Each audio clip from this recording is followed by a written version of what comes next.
Hello à tous et bienvenue sur cette nouvelle vidéo. Aujourd'hui, je vais vous montrer comment intégrer ChatGPT dans votre fichier Excel pour le cleaner et pour qu'il soit propre au maximum avant vos campagnes.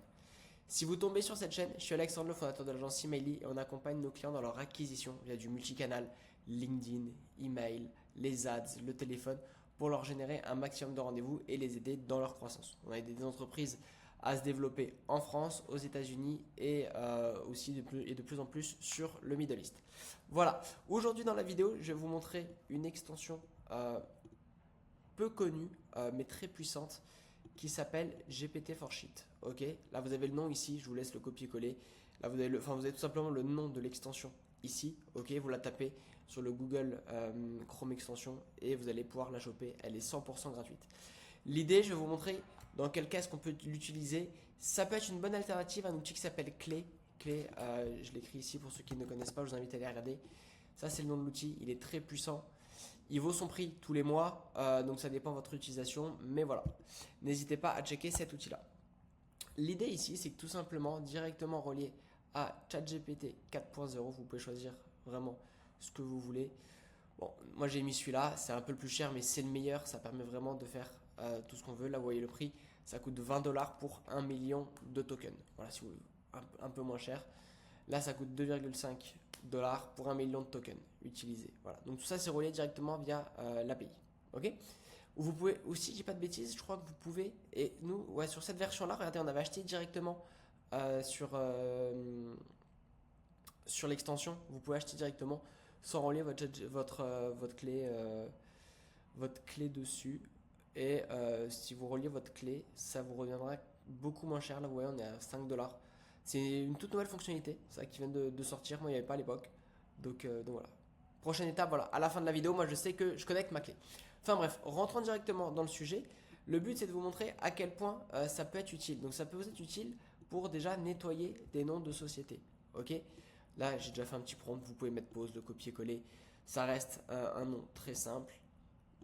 Je vais donner des noms de sociétés, etc. Voilà, je vous laisse lire le prompt. Ce qui est très important, c'est de mettre guillemets et guillemets au début, donc égal GPT. On ouvre, on active et après on met égal GPT. Guillemets, guillemets, point virgule et la case. Voilà, comme ça maintenant, ça nettoie le nom de la boîte et vous allez voir. Donc là, j'ai demandé juste des majuscules au début pour faire un peu plus naturel. Vous allez voir, normalement ça va bien sortir. Voilà. Ce qui est bien, c'est surtout quand les noms d'entreprise sont assez grands. Voilà, par exemple celui-là, regardez.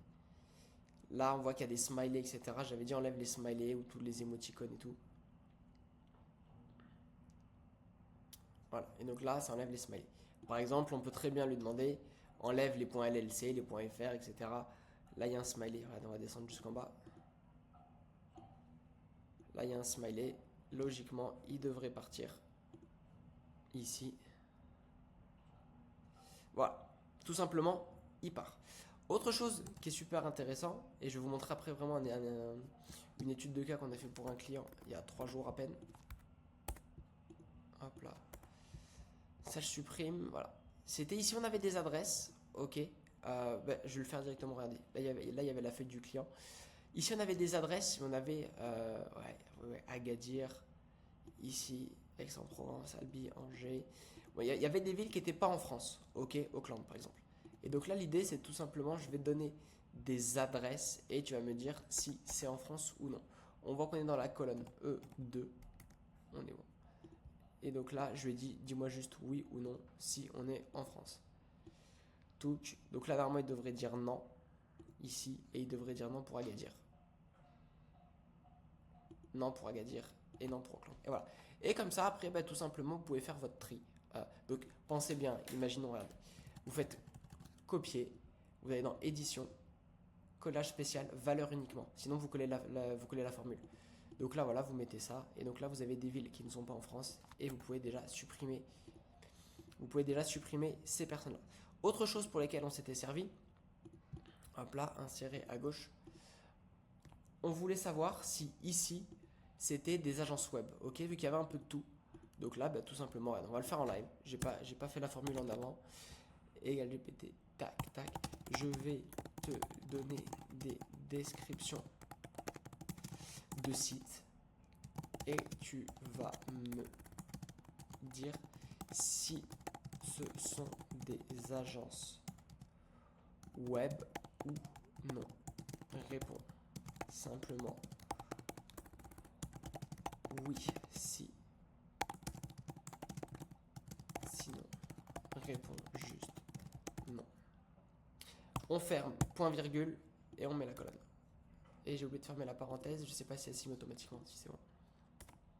Voilà. Et donc là, bon là naturellement oui, ça va mettre erreur ou ça va mettre je peux pas te donner la réponse.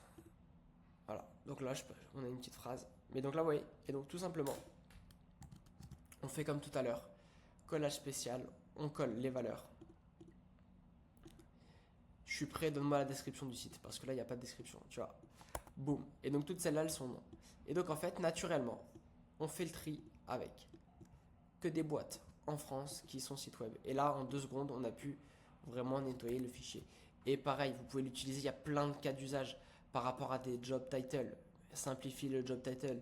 Ne va pas mettre fondateur, etc. Mais juste fondateur.